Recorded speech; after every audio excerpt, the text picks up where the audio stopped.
Hello everyone, welcome to the Lightning Ball channel. If you haven't yet subscribed to my channel, please do so and activate the notification bell. Your support fuels my continued efforts. In our last episode, under Rimuru's command, primordial white Testarossa infiltrated the enemy command center and, using nuclear magic death streak, annihilated the entire Magitank Corps. Together with Ultima, they collected a massive number of souls, securing a resounding victory against the Empire's frontline to the Dworgen nation. In this episode, we will delve into the preparations for the Battle of the Underground Labyrinth and the meeting of the 10 Guardians of the Labyrinth. Let's get started. In the Monster Federation's Strategic Command Center, Rimuru, Rimuru, and others were dumbfounded as they watched the battle scenes on the big screen. The victory was indeed praiseworthy, but what unfolded was beyond comprehension. Gobta, in a stunning display of prowess, merged with Ranga into a formidable humanoid giant magic wolf form, crushing the frontline tanks. Gabiru and his lizard-man team transformed into dragon warriors, piercing through airships, even leading the enemy commander Faraga to mistakenly believe that Gabiru was the storm dragon Veldora. Meanwhile, the Empire's supply troops fell victim to Hakuru and a host of demons. More terrifyingly, two primordial demon beauties, Testarossa and Ultima, unleashed nuclear magic, obliterating the Empire's Magitank Corps and Flying Combat Corps, totaling an army of 240,000. The Supreme Commander Rimuru was shocked. His carefully laid battle plans seemed futile in comparison. The two beautiful demon girls, the intelligence officer Ultima and the diplomatic officer Testarossa, displayed such overwhelming power that even Rimuru was astounded. The disarray in the plan visibly unsettled Rimuru, who questioned Rimuru about the identities of these formidable girls, but Rimuru himself was equally bewildered, unaware of the primordial demon beauty's immense strength. Thankfully, Shuna interjected, revealing Diablo and the three demon beauties' true identities as the primordial demons, the original 7 most powerful demons, to the attendees, sparing Rimuru further questioning. After this explanation, the meeting shifted to damage reports and future plans. Despite numerous injuries, the Monster Federation's casualty rate dropped to 0% thanks to their unique full recovery healing portion. The enemy, however, lost 240,000 soldiers, whose souls were collected by Testarossa and Ultima and amassed for Rimuru. Although these souls couldn't trigger another evolution for Rimuru, with Lord of Wisdom's assistance, Rimuru could spend 100,000 souls to help evolve a subordinate achieve awakened demon lord strength. However, given the fact that awakening would induce a state of slumber, Rimuru, considering the ongoing wartime conditions, decided to keep this matter of potentially evolving a subordinate discreetly to himself for the time being. Next, the discussion turned to the upcoming strategic response. Despite their significant victory in the initial skirmish, the Empire's forces still numbered a daunting 700,000, putting the Monster Federation at a numerical disadvantage. However, this did not dampen the spirits of Rimuru's subordinates. In fact, they were more eager than ever to demonstrate their prowess, especially after witnessing the exceptional performance of Primordial White and Primordial Purple. Cheyenne, brimming with combat zeal, declared her intention to show the demons the true meaning of strength. Meanwhile, Primordial Yellow Carrera burst into the control room, her cheeks flushed with excitement, pleading for her chance to say hi to the enemy. Rimuru looked at Carrera with a mix of confusion and concern as she expressed her eagerness to present the enemy with a nuclear magic spell as a gift. Her words, laced with a terrifying eagerness, were promptly dismissed by Rimuru. Witnessing such fervor among his subordinates, Rimuru's mood brightened. He emphasized that the paramount objective of the upcoming battle was to minimize casualties. To achieve this, he planned to lure the Empire's forces into the underground labyrinth. There, under Ramrus's protection, any fallen ally could be resurrected, nullifying the numerical disadvantage. To attract the enemy, Rimuru had already spread rumors about the labyrinth's treasures and arranged for spies to prod the Empire's commander, Kalburiel, into exploring it. The Tempest City was now isolated to the labyrinth's bottom layer, leaving a massive entrance on the surface for the Empire's army. To make the trap less obvious, Ramrus and Veldora inscribed a taunting message on the entrance. The weak have no right to pass through this gate. This successfully held the Empire's army at bay. At that moment, a report came in. The Empire's army had formed ranks at the entrance of the labyrinth. The command center's large screen displayed the imposing sight of the 700,000-strong Imperial forces, arrayed in neat formations, exuding a formidable aura. Witnessing the enemy's readiness to assault the labyrinth, Rimuru and Benimaru exchanged confident smiles, sensing victory within their grasp. At this stage, unless the enemy possessed a force more powerful than the storm dragon Veldora, victory seemed certain for Rimuru's side. Veldora, exhibiting a rare display of reliability, assured Rimuru he would defend the labyrinth's final level.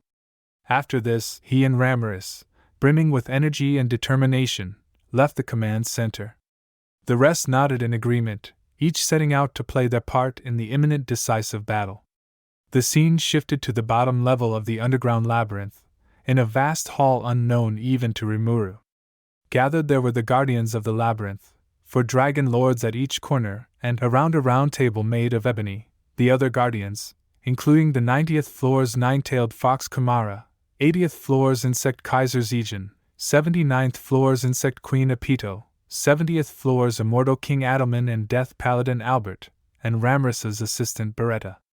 Known as the 10 Labyrinth Guardians, they were joined by 3 unexpected figures: Gadra, the former great mage of the Eastern Empire who now supported Ramiris's research, and leaders of Gozu and Mezu, guardians of the 50th floor, visibly nervous among such formidable beings discussing who was the strongest. However, Ramiris and Veldora's arrival calmed the atmosphere. Ramiris seriously announced the gathering's purpose, facing an unprecedented crisis since the labyrinth's creation. She sought the opinions of those present, signaling the meeting's start. The first to react were Kamara and Apito, who, in unison and with eager anticipation, voiced their thoughts, without a doubt, annihilate every invader. Their relationship, though competitive, wasn't hostile. Kamara, confined to the 90th floor with scarce action, envied Apito's active role in the upper floors. Amidst this charged atmosphere, Veldora intervened, assuring Kamara that everyone would have a chance to shine in the upcoming conflict, as Rimuru intended to draw in as many enemies as possible. Ramiris and Veldora had already devised a strategy. The labyrinth's entrance would connect from the 41st floor, moving down a level for every 1,000 enemies that entered, from the 41st to the 90th floor. This rotation would continue until each level had accommodated 10,000 enemies, including 96th to 99th floors governed by the Dragon Lords, enabling the labyrinth to hold about 540,000 people in total. Ramiris re-emphasized that the 10 Labyrinth Guardians wouldn't lack adversaries and could even encounter formidable foes, possibly the ones posing a threat to Rimuru. This possibility stirred excitement among the Guardians, who were eager to distinguish themselves. Ramiris then outlined changes to the labyrinth's entry conditions. Anyone who entered couldn't leave without clearing it, which meant one could exit the labyrinth only after defeating all 10 Labyrinth Guardians and ultimately, the Storm Dragon Veldora. Additionally, conquerors had to collect keys from each Guardian to challenge Veldora. Furthermore, Gozu and Mezu, now stationed on the 30th floor, would deal with any enemies seeking rest on the upper floors of the underground labyrinth. Ramiris spoke with excitement, her words lighting up the faces of everyone present with joy. Beretta, Ramiris' servant, then delivered the final announcement. Although he was entrusted by Ramiris-sama to manage the labyrinth and lead the 10 Labyrinth Guardians, Beretta expressed his intention to relinquish this position to someone more deserving due to their remarkable achievements. For Beretta, leading the 10 Labyrinth Guardians was merely a role filled for the sake of completeness. Given Ramiris's whimsical nature and Beretta's position as her servant, his role was always subject to change. However, this was not what Beretta truly desired.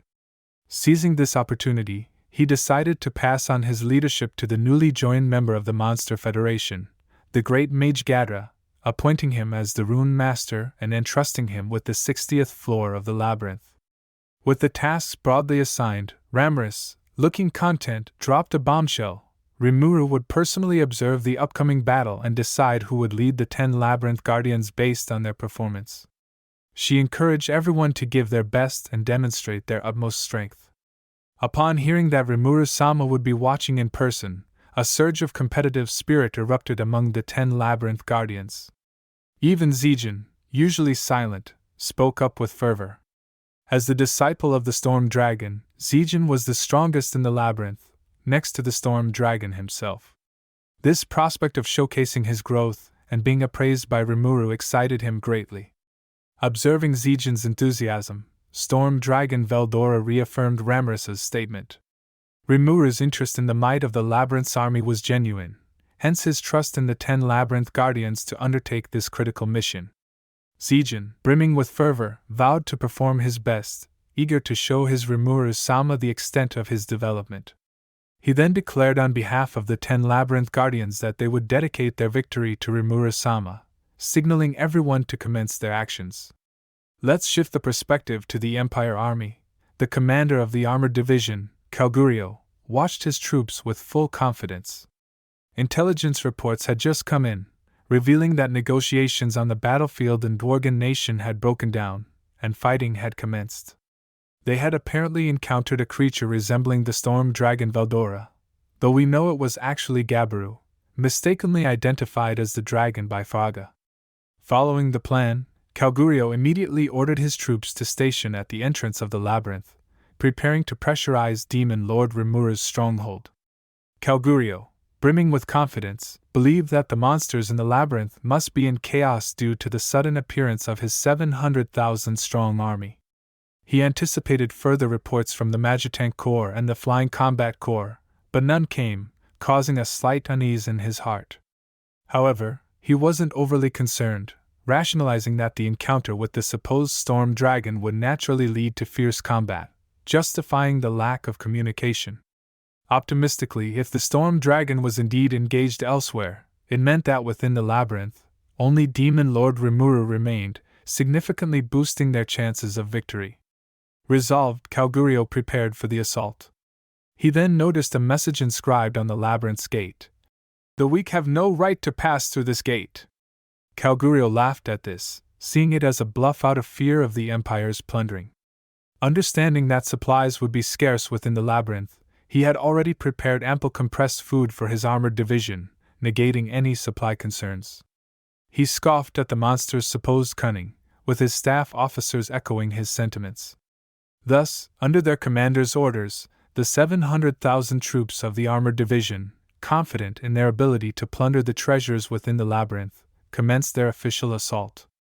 Unbeknownst to them, they were about to face the labyrinth in its true form, a version of the dungeon no one in the world had ever experienced, a veritable hell on earth. Alright, that's all for this video. We will begin discussing the thrilling labyrinth siege in the next episode. If you enjoyed this video, please like, comment, and subscribe. Your support fuels my continued efforts. See you in the next one.